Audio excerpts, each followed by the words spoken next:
Inside, it was quite small and dark, there being next to no sunlight from the already rather gloomy alley outside. What little light there was came from several small gas lamps. The air felt dry and dusty. To the left, behind a heavily loaded counter, sat a wizened old man who greeted her tersely as she came in. To the right was a large table that left just enough walk space for one person between it and the shelf-lined walls. On every horizontal surface, books lay stacked high. Immediately opposite to the entrance was a small and dark doorway leading to a stair that went down a few meters. It too was lined with books on wall-mounted shelves, and sitting on the steps. Karen made her way leisurely around the table, reading titles and opening a book or two. Most of these volumes were familiar to her, either through her work or her studies. This seemed to be a second-hand bookshop, as many of the items had clearly been owned before. Suddenly, a man emerged from the inner door with 2 or 3 books under his arm. He glanced a bit uneasily at Karen, paid for his finds, and left with a quiet and seemingly familiar greeting to the shopkeeper. Karen, who had assumed that the stair led to some private area, was now delighted at the prospect of a back room. Often, the more rare and valuable volumes are held in an inner chamber of used bookshops, so this thoroughly enthused her. She inquired of the shopkeeper if the stairway was open to customers.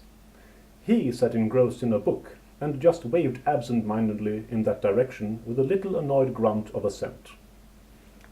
With that, she eagerly descended, coming to a small room with 3 corridors leading away in different directions. She chose one at random, and soon found herself in a veritable maze of chambers, hallways, stairs, and landings. In some places the ceiling was low, and in others high.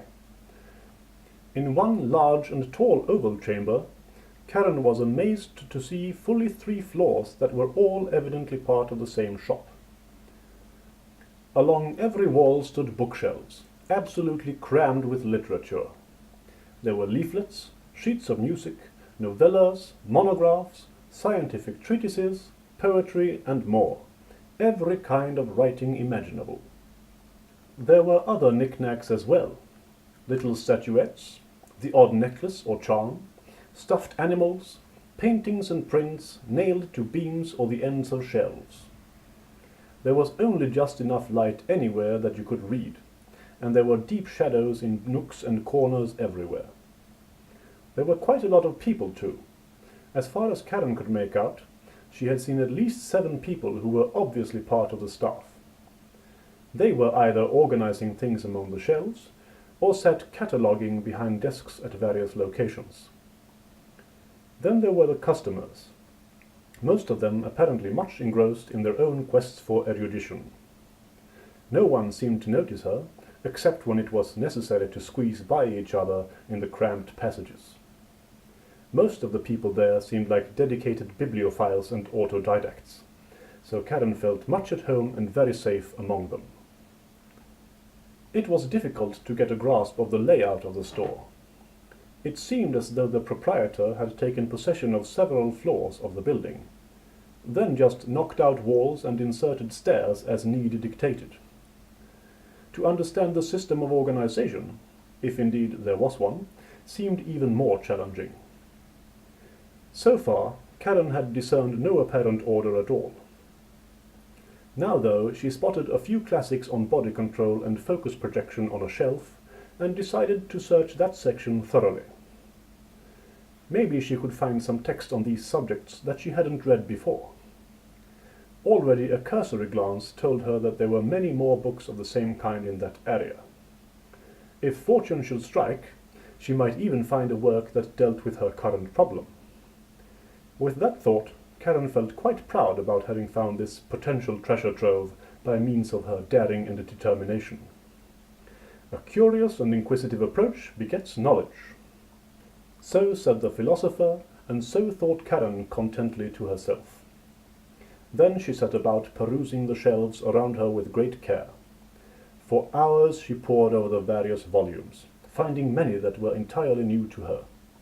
Once she inquired about closing time from a passing clerk, and learned that the store was always open, day and night. She had found 2 or 3 volumes that seemed promising, when someone to her left said, "Excuse me?" Karen looked up, somewhat startled. There stood a young woman, probably not more than 30 years old, with an inquisitive expression. "Yes," she answered. The young woman spoke with a pleasantly deep and musical voice. "I do not wish to disturb you, but I noticed that you have a very specific taste in literature. Are you by any chance a student of mind focus?" Yes, I am," Karen answered, wondering what the woman might want. "Maybe advice on literature?" "How wonderful! So am I. It is so nice to meet a fellow student of the art, don't you think?" "Well, yes, I suppose it is," said Karen, a bit taken aback by the other's enthusiasm.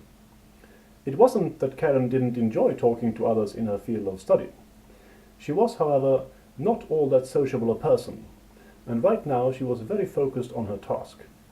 Seeing this woman's beaming face and eager attitude, she rather despaired of a swift end to the exchange. "Oh, forgive me, I forgot to introduce myself. I am Alexia. How do you do?" said the stranger. "How do you do? I'm Karen. Can I help you in some way?" No, I was just curious about you, that is all." "Are you a student at the Arcane University?" "No, I'm not. Maybe sometime in the future, though." Karen hesitated to say that she was about to take the entrance exam.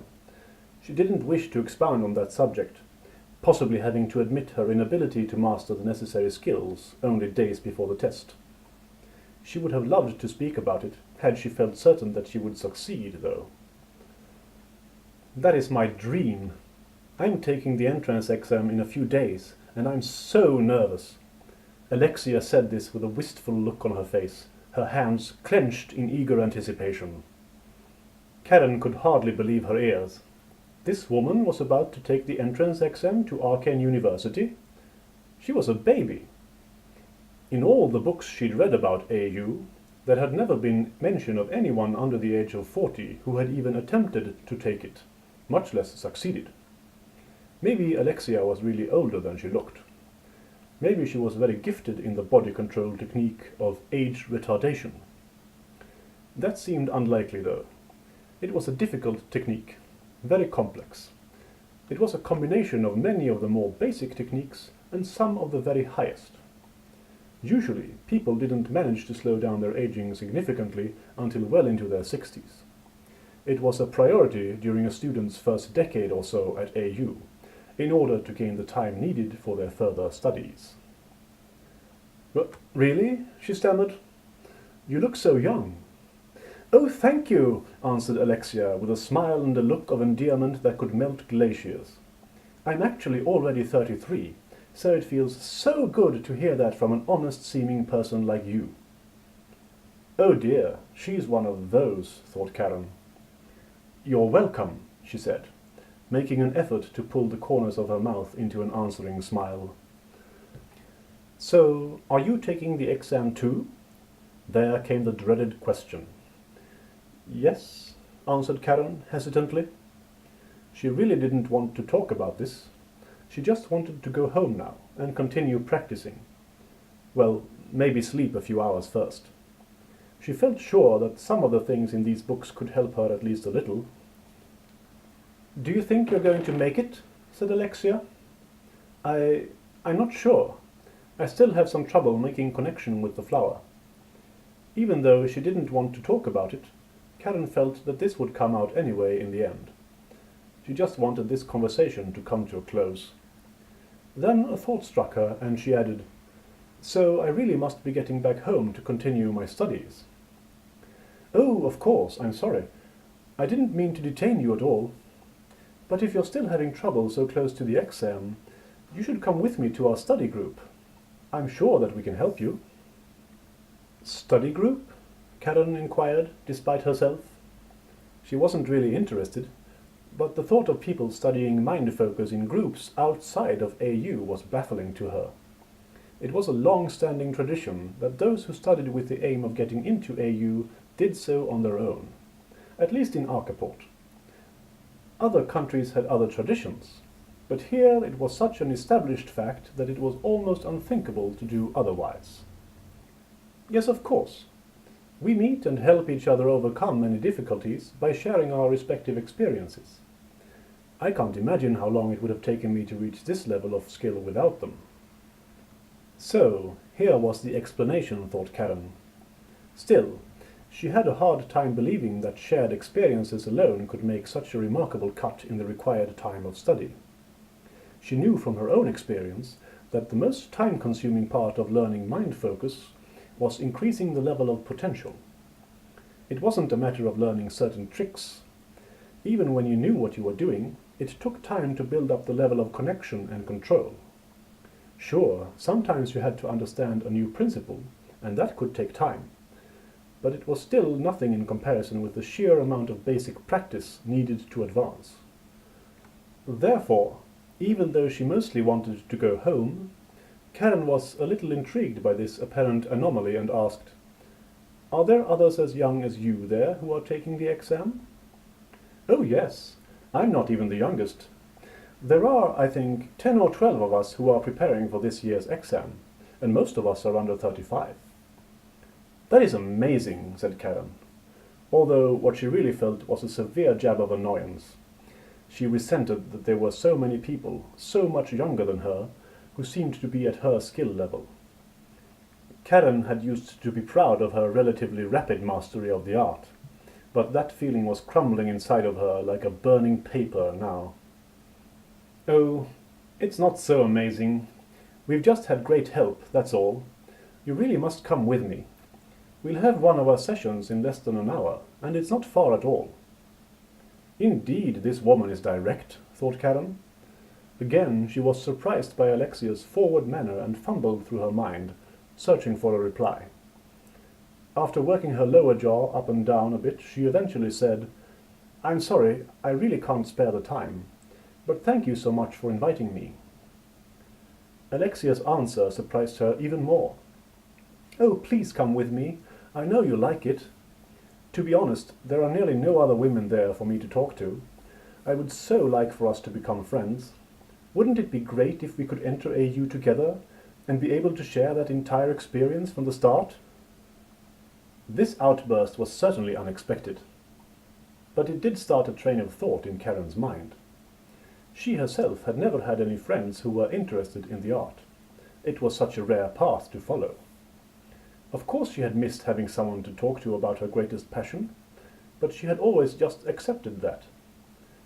She also assumed that she would meet new friends once she had gotten into AU, which had only added to its attractions. It hadn't even occurred to her that Alexia could become a friend. There simply was no room for other thoughts than of the exam in her mind right now. But there she stood, a person who apparently had the same longing for like-minded companionship as Karen, offering her friendship. She did feel a bit wary. How sincere could Alexia possibly be? They had met only a few minutes ago, and it was already obvious to Karen that they were very different personalities. Was Alexia pulling her leg for some reason? She couldn't fathom what that reason might be. On the other hand, different people form attachments in different ways. Alexia certainly seemed like a passionate individual. Maybe she truly felt an attraction to Karen already. Maybe she had an instinct about this sort of things. These thoughts were running laps in Karen's head when she noticed the woman's pleading face. "Well, sure I'd like to be friends with you. It's just that I really should be going back home. I want to get into AU just as much as you, and I'm still not ready. Surely we will meet again at the exam." "You're right. I'm sorry, Karen. But won't you please just come with me and meet everybody for a short while? We could chat a little on the way, and then I will let you go home. What do you say?" In the end, curiosity got the better of Karen. "Well, to tell the truth, I am not really familiar with these parts of town, and I would be grateful for a little help in getting back." If you'll show me to the nearest train station afterwards, I'll go with you. But I won't partake in any lesson, for I have come this far alone, and I want to finish in style. Deal? Deal! Again she received that smile. She wondered if there had ever been anyone who could resist it.